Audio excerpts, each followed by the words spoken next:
नमस्कार, मैं हूं प्रदीप कुमार और आप देख रहे हैं अपना रोहतास। इस वक्त मैं नौहट्टा में हूं और नौहट्टा में हमारे साथ नोडल कृषि पदाधिकारी सर हमारे साथ मौजूद हैं। तो सबसे पहले हम उनसे बात करेंगे और एक बैठक भी किया गया है जिसमें मैं बता दूं कि वैसे किसान जो योग्य हैं पीएम किसान को और किसी कारणवश उनको पीएम किसान की सुविधा नहीं मिल पा रही है, वैसे तथ्यों को लेकर बैठक किया गया है। तो सबसे पहले हम सर से बात करना चाहेंगे। सर नमस्कार।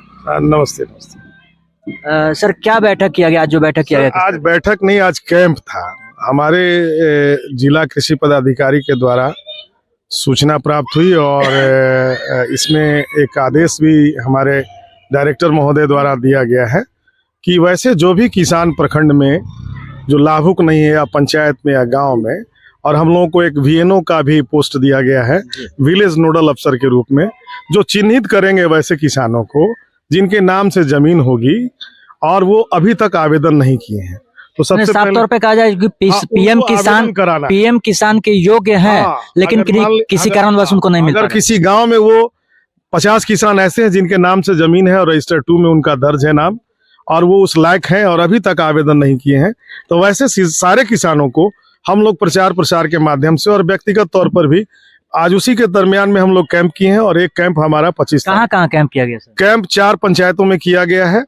इसमें हम नौहट्टा में किए हैं, हम नोडल के नाते और कृषि समन्वय के नाते, और हमारे सलाहकार जो हैं जयंतीपुर में किए हैं, एक एटीएम है तिवरा में किए हैं और एक एसी है हमारे शाहपुर में रितेश जी, वो किए हैं। तो ये सारे हम लोग और लोग जो है किसी न किसी काम से बाहर हैं और किसी योजना में छुट्टी पर है। तो ऐसे सभी किसानों को, और जिनका छूट भी गया है, जैसे बहुत लोगों का एनपीसीआई है, एनपीसीआई लिंक नहीं हुआ आधार से, तो हम लोग बार बार बैंक से ये मांग कर रहे हैं और आप लोगों के माध्यम से भी इस बात को कहना चाह रहे हैं कि कृपया बैंक को कहा जाए कि वो सुविधा दे इस तरह का कि कम से कम जो है किसान जिनका लाभ 6000 साल में आता है उनका प्रायोरिटी बेसिस पर एनपीसीआई लिंक कर दें, ताकि उनका पैसा इस वजह से न रुके, जबकि वो लाभुक योग्य है और वो सही है, जिनको हम लोग रिकमेंड किए हैं सत्यापन के द्वारा।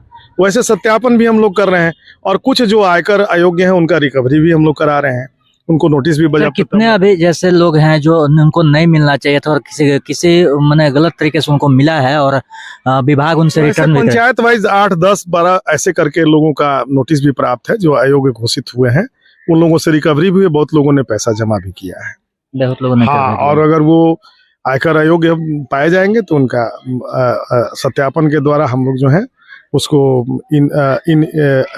एक्टिव करेंगे उनका अकाउंट। अच्छा सर, अभी गेहूं की फसल तेजी से लगाया जा रहा है, ऐसे में आपके पास बीज की उपलब्धता क्या है? बीज तो लगभग हम लोग जितना हम लोग का लक्ष्य था लगभग सभी वितरित हो गया है। अभी बाद में मक्का आया है और मक्का भी हम लोग विस्तार करना चाह रहे हैं आपके क्षेत्र में। अपना दलहन तिलहन था, सब वितरित होकर के सब लग भी गया है। सर हमारे चैनल के माध्यम से कुछ किसानों को कहना चाहेंगे आप? किसानों को यही कहना चाहेंगे कि थोड़ा सा डिजिटल दुनिया हो रही है और हम लोग अगर लाभ नहीं दे पा रहे हैं तो उसके पीछे सबसे बड़ा कारण है कि वो थोड़ा सा अपडेट नहीं हो पा रहे हैं। सर कुछ हमने देखा है, कुछ ऐसी समस्या आ रही है जैसे किसान रजिस्ट्रेशन बहुत कम लोगों का है। हाँ, नहीं कम लोगों का तो नहीं है, लेकिन फिर भी कुछ नए किसान तो बन ही गए हैं जो 18 वर्ष से ऊपर हो गए, तो उनका नाम से अगर जमीन है या गैर रैयत भी है। किसानों का रजिस्ट्रेशन सिर्फ 2 तरीका से होता है, एक तो रैयत वाले हैं जिनके नाम से कुछ हिस्सा पड़ता है, जमीन पड़ता है, या उनके नाम से स्वयं की जमीन है, वैसे लोगों का एक रैयत किसान हो गया। और जो किसी का रेहन लेकर के, किसी का बटैया लेकर के खेती करते हैं, वो हमारे यहाँ गैर रैयत है। आप जानते हैं रजिस्ट्रेशन तो गैर रैयत भी कर सकते हैं, गैर रैयत भी कर सकते हैं, एकदम स्पष्ट तौर पर कर सकते हैं। उनको अन्य सुविधाएं मिलेंगी, लेकिन रैयत वाला जो लाभ है उनको नहीं मिलेगा।